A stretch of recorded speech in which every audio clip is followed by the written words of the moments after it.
Hola, ¿cómo les va? Nuevamente por mi canal de YouTube.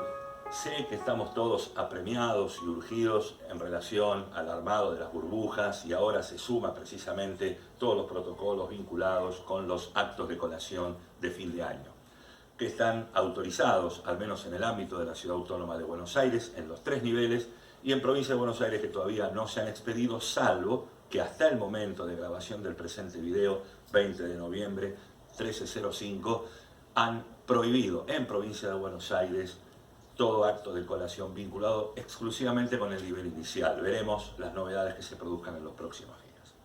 Pero el objetivo de este video se refería precisamente y se refiere al tema del libro de sueldos y jornales.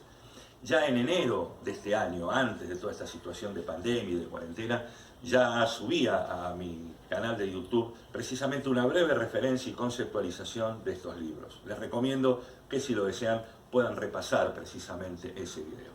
Simplemente digamos que el llevar libros de sueldos y jornales no es una obligación nueva, no es una cosa más que se agrega administrativamente a nuestras instituciones, sino que tiene vigencia, como todos ustedes saben, desde la sanción de la Ley de Contrato de Trabajo allá en el año 1974, es decir, desde hace casi 50 años. Es el artículo 52 de la Ley de Contrato de Trabajo, que invito a que lo lean, el cual determina cuáles son los requerimientos y las formalidades y el contenido que debe tener dicho libro de sueldos y jornales. Los que tenemos algunos años recordamos que el libro de sueldos y jornales era un libraco muy grande, encuadernado con una cantidad importante de hojas, que dio paso poco a poco a las hojas móviles que debían obviamente también ser rubricadas. ¿Quiénes llevaban a cabo esa rúbrica? Bueno, nosotros sosteníamos que dicha facultad era sostenida o debía llevarse a cabo a través del Consejo Gremial de Enseñanza Privada. La Ley 13.047 y resoluciones del Consejo Gremial de Enseñanza Privada determinaban esta competencia de rúbrica de los libros laborales para los establecimientos educativos de gestión privada. Pero desde hace poco tiempo, a través de una ley nacional, todo el contralor de la relación laboral se transfirió a las provincias y a la Ciudad Autónoma de Buenos Aires. Algo similar o análogo a la transferencia de los servicios educativos que nosotros ya conocemos y que estamos muy conocedores precisamente de este tema. ¿Qué quiere decir esto entonces? Que todo lo que tiene que ver con la supervisión y control laboral fue derivado a las autoridades ministeriales o autoridades laborales, pueden ser ministerios o secretarías, de cada jurisdicción. Esto obviamente derivó en esta nueva ley de hace unos pocos años que la rúbrica de los libros laborales fuera llevadas a cabo por los gobiernos provinciales y el gobierno de la Ciudad Autónoma de Buenos Aires. No se nos debe escapar que obviamente por este servicio que gentilmente las autoridades ofrecen, cobran un importante impuesto o tasa. De allí entonces que algunos me preguntarán, ¿sigo rubricando en el Consejo Gremial? ¿Lo hago en el ámbito de la provincia o en el ámbito de la Ciudad de Buenos Aires? Estimo que las jurisdicciones y las provincias que están lejos de la sede del Consejo Gremial, esto es, lejos de la capital federal, seguramente ya han instrumentado esta rúbrica a través de las autoridades de los ministerios de trabajo de cada jurisdicción.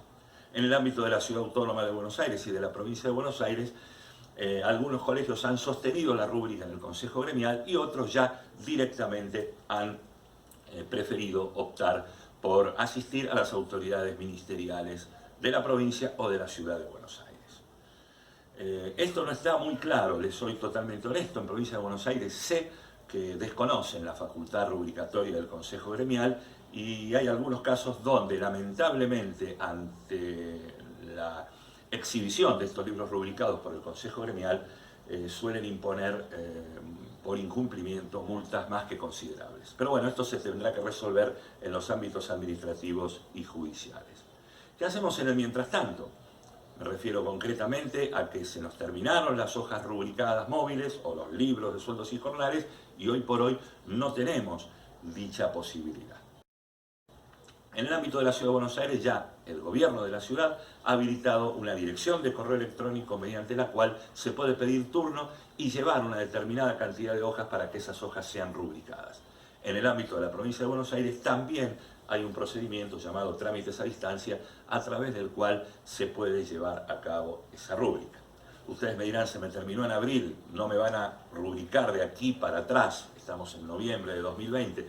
Es probable que esta situación de emergencia sea contemplada, obviamente, por las autoridades locales, toda vez que no nos olvidemos que los empleados públicos, que son aquellos que asisten a las oficinas a los efectos de rubricar precisamente esos libros, han estado dispensados de asistir a su puesto de trabajo por obvias razones que son de público y notorio conocimiento.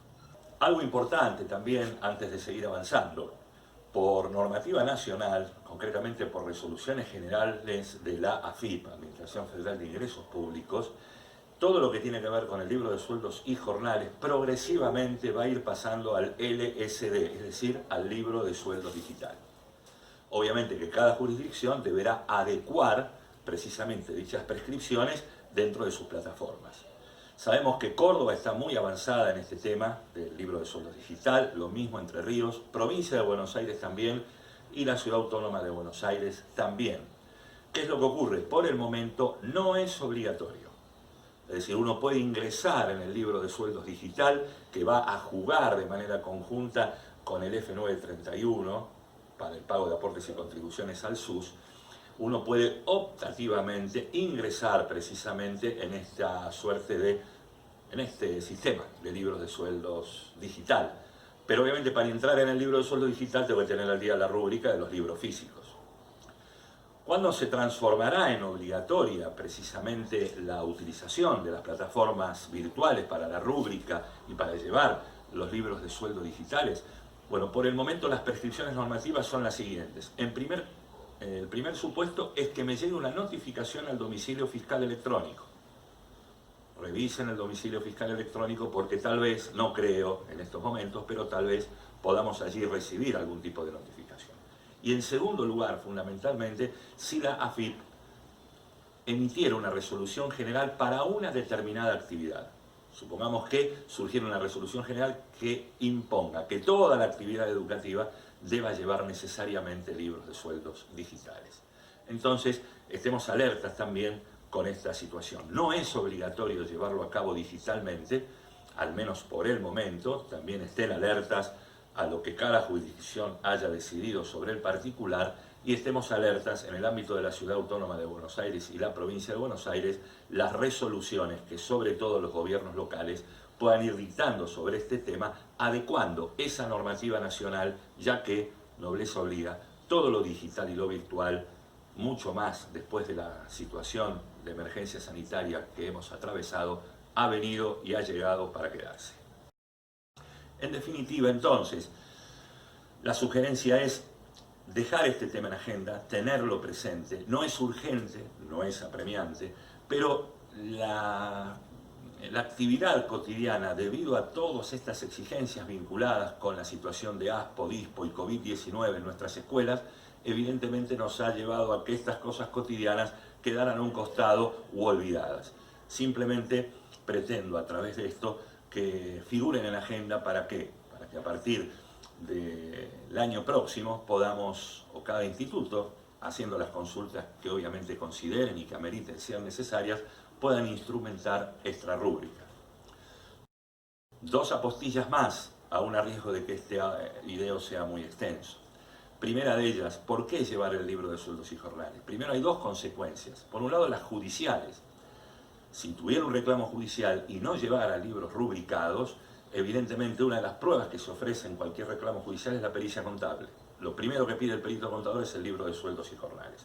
Si ese libro de sueldos y jornales no está llevado en legal forma o directamente es inexistente, todo lo que se haya dicho en la demanda se presumiría como válido. Las consecuencias administrativas, si tuviéramos una inspección del Ministerio de Trabajo de la provincia o de la Ciudad de Buenos Aires o de alguna de las provincias y no lleváramos esos libros rubricados, también estas autoridades podrían imponer multas que les puedo considerar pecuniariamente son más que elevadas. La segunda referencia es que muchos creen, creo que cada vez son menos, que llevando las planillas que generalmente se utilizan para que el docente suscriba y rendir el aporte que recibimos del Estado, con esas planillas estaría cubierto este requisito. Este razonamiento en principio no sería válido y no sería procedente. ¿Por qué? Fundamentalmente porque en dichas planillas no figura, por ejemplo, el personal que no tiene aporte del Estado, y porque fundamentalmente en esas planillas tampoco figura el personal extraprogramático, ni menos aún el personal docente, el personal no docente. Piensen también en aquellos colegios que no tienen aporte del Estado, no están obligados a llevar esos planillones para rendir el aporte porque precisamente no lo reciben. En consecuencia de esto, entonces, la sugerencia es intentar, por todos los medios, además de llevar los libros rubricados, tratar de actualizar esas rúbricas. Insisto, no es urgente ni es apremiante, pero sí anotarlo como tema de agenda para, por lo menos en febrero del año que viene, empezar a afrontar y a actualizar este tipo de cuestiones. Segundo tema y como bonus track, digamos, de este video, ART, enfermedad profesional y COVID-19. Mientras duró el aislamiento social preventivo y obligatorio, es decir, el ASPO, las ART tenían la obligación, en principio por el decreto de necesidad de urgencia dictado por el Poder Ejecutivo de la Nación, a cubrir todas aquellas cuestiones que se vincularan con un contagio de algún trabajador de precisamente el COVID-19. ¿Cuál era la inteligencia de este decreto? Incorporó como enfermedad profesional la COVID-19 toda vez que en el aislamiento social preventivo y obligatorio solamente podían acercarse a trabajar los trabajadores esenciales y aquellos que eventualmente estuvieran excluidos. Cuando pasamos del aislamiento, hablo sobre todo de Capital Federal y del área AMBA, del aislamiento al distanciamiento social preventivo y obligatorio, DISPO, esta inclusión de la COVID-19 como enfermedad inculpable desaparece dentro de los 60 días, después de los 60 días de finalizado el ASPO, es decir, el aislamiento social preventivo y obligatorio. El último decreto de necesidad y urgencia, donde el AMBA pasa de ASPO a DISPO, es del 8 de noviembre, por lo cual el 8 de enero, en principio, estaría saliendo del listado de enfermedades profesionales el COVID-19, y si hubiera algún reclamo, habrá que ver las ART lo que hacen, seguramente dirán, a mí no me compete cubrirlo, y veremos qué es lo que ocurre con nuestros institutos. Una postilla final, recordemos que los decretos de necesidad y urgencia, dictados en principio dentro de las facultades que el Poder Ejecutivo tiene, la validez y la legitimidad de los mismos, en definitiva, van a ser resueltas por un juez de la nación o de la jurisdicción que se trate. No creamos que porque un decreto de necesidad de urgencia está vigente, ya en un eventual reclamo posterior podrá ser considerado válido. De hecho, les digo y les transmito que el famoso decreto que habilitó la reducción salarial del 25%, incluso haciendo propio el acuerdo CGT y UIA, ya está teniendo en el ámbito tanto de la Ciudad Autónoma de Buenos Aires como de la provincia de Buenos Aires rechazo sobre su validez. ¿Qué es el rechazo? Un trabajador se presentó, dijo, mire, yo quiero que me paguen el 100%, el reclamo duró 6 o 7 meses porque era una medida pronta y sumarísima. Después de esos 6 o 7 meses, algunas cámaras y algunos jueces han determinado que correspondía pagar el 100% y no solo eso, pagar ese 25% que se había detraído del sueldo desde el mes en que se empezó a descontar, con los intereses que en materia laboral son sumamente elevados. No quiero con esto transmitirles ningún tipo de ansiedad, ni de inquietud, ni nada que se relacione con todas las circunstancias que estamos viviendo. Pero tengamos en claro que los decretos de necesidad y urgencia, como cualquier otro tipo de norma, para determinar su validez y su legitimidad, será el Poder Judicial quien en definitiva se expida sobre los mismos. Desde ya, muchas gracias, les cuento que el presente sea de utilidad y les deseo una muy buena semana de trabajo.